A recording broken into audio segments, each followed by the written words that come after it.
Welcome to Schism. In this fragment, we trace the roots of QAnon in the early days of the World Wide Web and the very first alternate reality game. What can a little-known 1977 psychology experiment teach us about how consensus reality is manufactured? And what does the massive growth of Q tell us about the likelihood of reality chaos in our immediate future?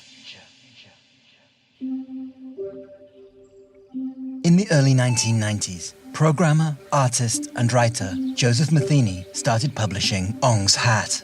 Journal entry, October 13th, 1992. I finally get a line on Incunabula. Following a lead from a culture jamming club in San Francisco, I arrive in the small New Jersey town of Ong's Hat.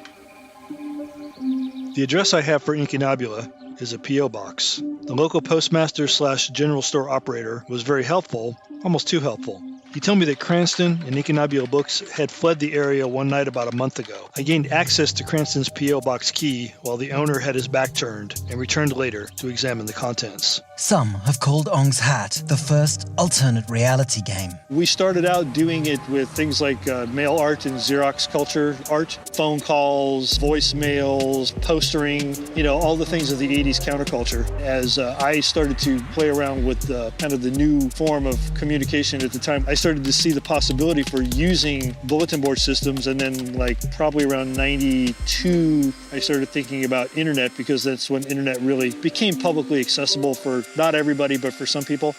The story Matheny started to unfold revolved around a facility in the New Jersey Pine Barrens, where a group of renegade Princeton professors create a new device for interdimensional travel. From fragments in zines and photocopies planted in bookstores and coffee shops, Ong's Hat started to migrate onto the earliest public fora of the internet. I started putting things on Usenet, and I started putting things on FTP sites, Gopher sites, which is a protocol that nobody uses anymore, but it was a really popular protocol back then. I also had personas at the time where I was different characters from the story, and I would go onto the bulletin board systems, and I would post as if I was the character and talk about the things that had happened at Ong's Hat. That would kind of strike up an interest, and then people would go find the documents, and I would help people find the documents obviously as well. What I wanted them to do is have their own experience and then meet other people that had run across the documents and had their experiences and have them trade experiences. Matheny's narrative, weaving itself together from online and offline elements, pieces of reality mixed with fiction, proved confusing for some players. Instead of just playing a game, they started to believe they were uncovering hidden truths about reality itself. I was being contacted by people who claimed that they were people who had lived at the ashram at Ong's Hat, or they knew people that lived at the ashram at Ong's Hat, and all these kind of things. And I didn't know whether to take them seriously or not, but I played along with it just because I thought it was interesting, and I didn't want to break the bubble in case they were just playing along. But later, their behavior indicated to me that they weren't playing a game, that they really thought that this was real. What Joe Matheny discovered as he dropped the breadcrumbs of his narrative in the emergent spaces of the web was just how easy it could be to appear as an authoritative source, conveying secret truths. However outlandish those truths might be, people were sharing and inhabiting the story of Ong's Hat as if it were real.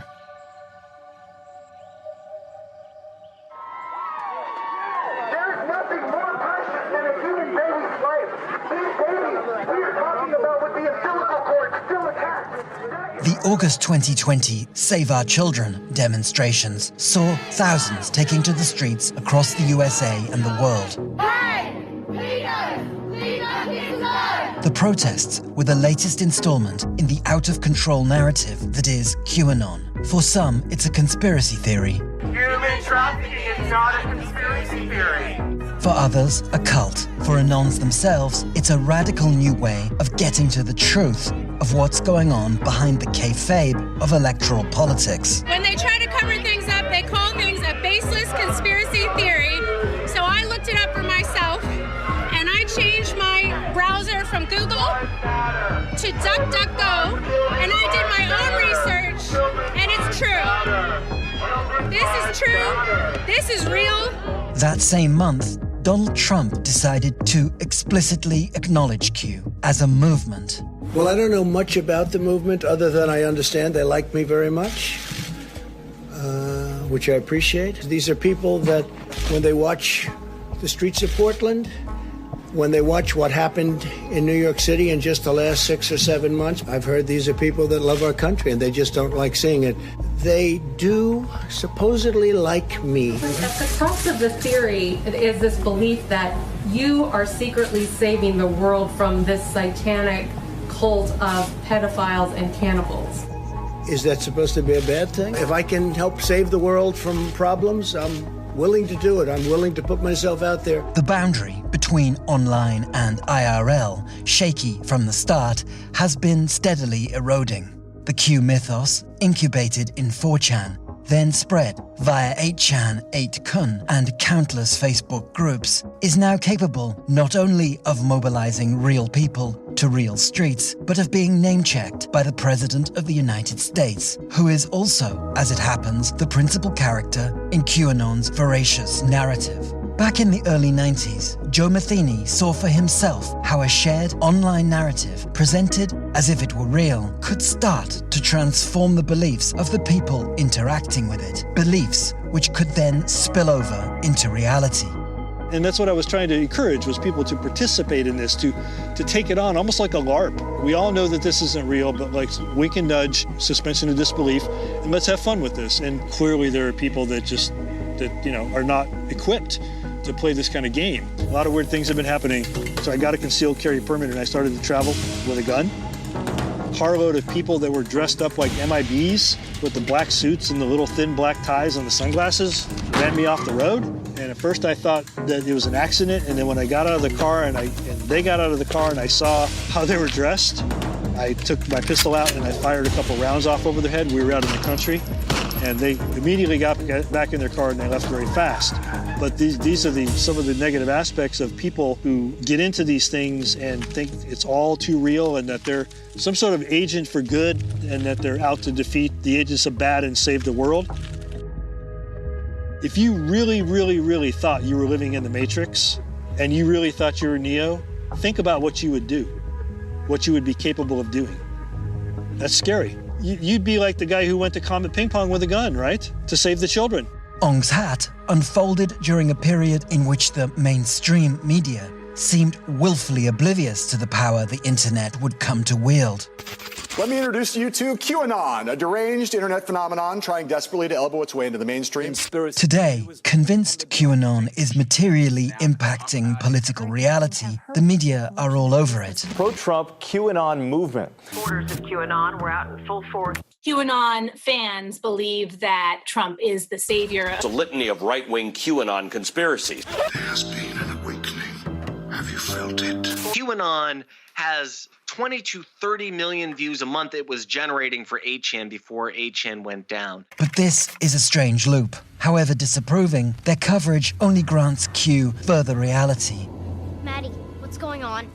With each repetition of its name, they're coming. Its ideas and its slogans. Who is coming? Q is reaching into broadcast, and broadcast is in turn feeding the Q mythos.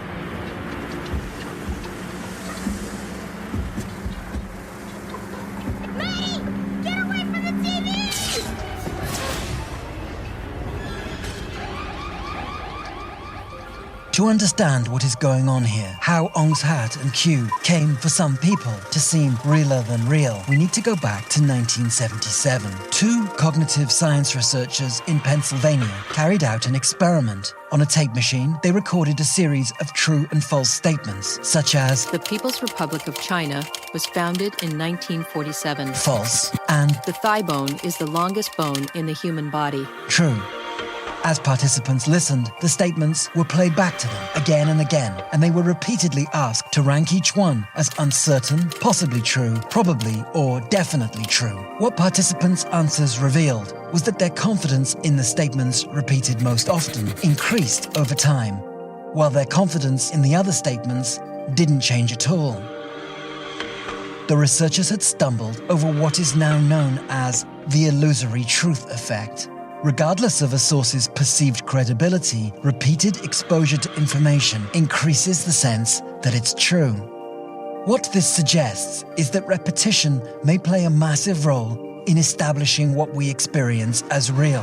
American schoolchildren citing the Pledge of Allegiance, church liturgies, the mantras of the East, the shared reading of national newspapers every morning.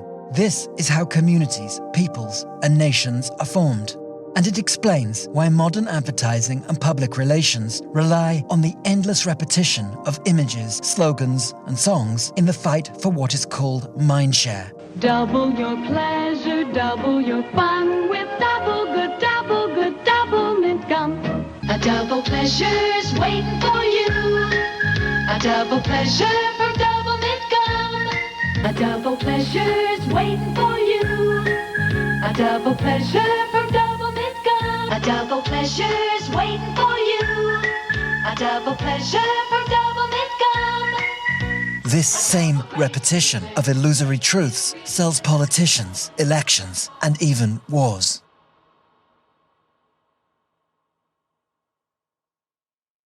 In his book *Sapiens*, Yuval Noah Harari argues that these repeated illusory truths are actually a key structural element of human society. The basic method is to get everybody in our community telling the same story and doing it again and again and again and again and again and again. If you grow up in a society and you hear everybody telling you the same story from a very early age, there is very little chance that you will doubt this story. So this is the basic method that has been used throughout history. In fact, Harari says it was the ability to invent and share stories about the world, from cave paintings through to myths, legends, and entire religions, which accelerated Homo sapiens out of small communities into the mega-societies of today. History begins about 70,000 years ago with the cognitive revolution. We've gained remarkable cognitive abilities. Above all, abilities to communicate, to use language, and to create and spread fictions. These new cognitive abilities turned our species from this insignificant ape into the most powerful force on the planet. What this means is that there is no clean break between illusions, fake news, propaganda, and reality, things we count as very real. Nations, money, human rights, laws, justice are actually shared fictions, and yet the world we live in is structured around them. Basic message is that without these fictions, no society could function, at least not any large-scale society. In this vision, we live in a kind of dual reality, the imagined and the real, alongside each other, constantly feeding back on one another. Changing the stories we believe in changes our behavior. This is how illusory truths start to fold themselves into reality, and in doing so, make themselves real. This is the strange magic at the heart of even apparently orderly societies. Shared stories hold the whole thing together, and the transmission and repetition of those stories determines what we experience as real. For a stable society, you need to have at least some stories about which everybody agrees. Of course, there are occasions when you have conflicting stories, and then you have big problems. The internet has afforded us the power to manufacture and distribute our own narratives about the world at scale, a power previously only available to gatekeepers, to governments, news media, Hollywood. As a result, more QAnons will almost certainly happen. And if Harari is right and the stories we tell structure our world, then this multiplication of narratives will cause a fundamental breakdown of reality itself. In a lot of ways, what I see QAnon as being is a weaponization of what it was I was trying to do with ONGSAT, which is let's put together a belief system. Let's see if we can create any real world effects or phenomena out of it. The effects that they're looking for is political in nature. I think originally it might have been more done in fun. And then I think some people took it over and really saw that they could use this as a way to manipulate people and have done so. And I really didn't think that anybody was being deceived. Maybe what we were trying to do was weird, but it was consent on everybody's part. And I don't know that what QAnon is doing really has everybody's consent. Politicians are taking this cause up because they see what they've got is a small army of zealots on their hands, that they can just come up with anything and post it as a drop, and then people will act on it. And that's the real danger. I think it's a dark story that its only promise is that we can use it as a case study of what not to do in the future. When Joe Matheny saw what was happening with Ong's hat, he attempted to cancel the project, telling anyone who'd listen that he'd made it all up. There was no interdimensional travel machine and nothing to find in the New Jersey Pine Barrens. We are Q. But the alternate reality of Q, seeming to its followers more and more plausible as they spread and adapt it, as it echoes through the forums and platforms that now constitute our public spaces, may now have to flame out by itself. Q has accrued a power beyond its creator's capacity to renounce it. QAnon crackdown. Facebook banning pages devoted to the Fringe conspiracy movement. It's even possible Q will survive being banned by the big platforms. One of the most drastic policy changes Facebook has made in its history. As its followers migrate to the new, decentralized, censorship-resistant forums springing up in the internet's hinterlands. In this sense, the details of QAnon, who really runs it, or if it is being co-opted, for example, are far less important than what it portends. That mimetic, out-of-control narratives, QAnon-style narratives, will increasingly capture larger and larger mindshares, fragmenting and separating us by the beliefs they bring us to. We will find ourselves in self-referential, solipsistic worlds, no longer cross-compatible with one another. As a model for the near future, Q is indispensable. The political polarization of today looks like it will give way to a balkanization of reality itself. Kingdoms of meaning, duking it out for dominance. May the best reality win.